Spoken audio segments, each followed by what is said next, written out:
Big boss హౌస్లో Sunday అంటే funday కాబట్టి కొన్ని టాస్క్లు అయితే పెట్టారనే చెప్పాలి.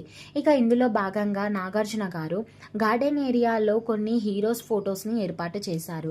అక్కడ ఏదైతే హీరో ఉన్నారో ఆ హీరో పాటని అలాగే వాళ్ళు ఏ సినిమాలో నటించారు ఆ సాంగ్ని కరెక్ట్గా చెప్పాలంటూ నాగార్జున గారు తెలియజేశారు.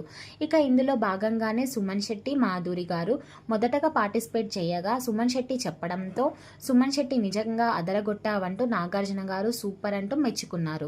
ఇక రెండవ పార్టిసిపేట్గా డెమోన్ పవన్, రీతు వీళ్ళిద్దరూ పార్టిసిపేట్ చేశారు. అయితే సింహాద్రి సినిమాలోని నువ్వు విసిలేసే ఆంధ్ర సోడా బుడ్డి అనే సాంగ్ని రీతు చెప్పడంతో ఆ సాంగ్కి సుమన్ శెట్టి, సంజన డ్యాన్స్ చేయడంలో ప్రోమోల్లో కనిపించింది. ఇక ఇందులో భాగంగానే పవన్ కళ్యాణ్ అయితే అల్లు అర్జున్ సినిమాలో రింగ సాంగ్ చెప్పడంతో ఆ సాంగ్కి పవన్ కళ్యాణ్ అలాగే తనుజ వీళ్ళిద్దరూ డ్యాన్స్ చించేశారనే చెప్పాలి. ఫైనల్గా బిగ్ బాస్ ఒక టాస్క్ ఇచ్చారు. గార్డెన్ ఏరియాలో కొన్ని ఫుడ్ ఐటమ్స్ పెట్టి వాళ్ళకి కళ్ళకు గంతలు కట్టారు.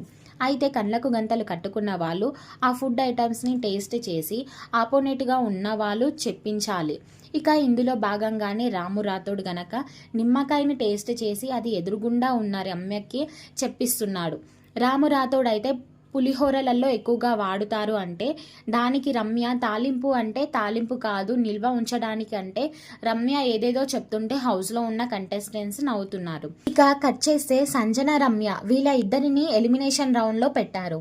ఎవరి మబ్బుల్లో నుంచి వర్షం పడకపోతే వాళ్ళు ఎలిమినేట్ అంటూ, ఎవరి మబ్బుల్లో నుంచి వర్షం పడుతుందో వాళ్ళు సేఫ్ అంటూ నాగార్జున గారు చెప్పడంతో ఫైనల్గా మీ అందరికీ తెలిసిందే చిట్టి పికిల్స్ రమ్య ఎలిమినేట్ అయిపోయి బిగ్ బాస్ హౌస్ నుంచి బయటికి వచ్చిందని.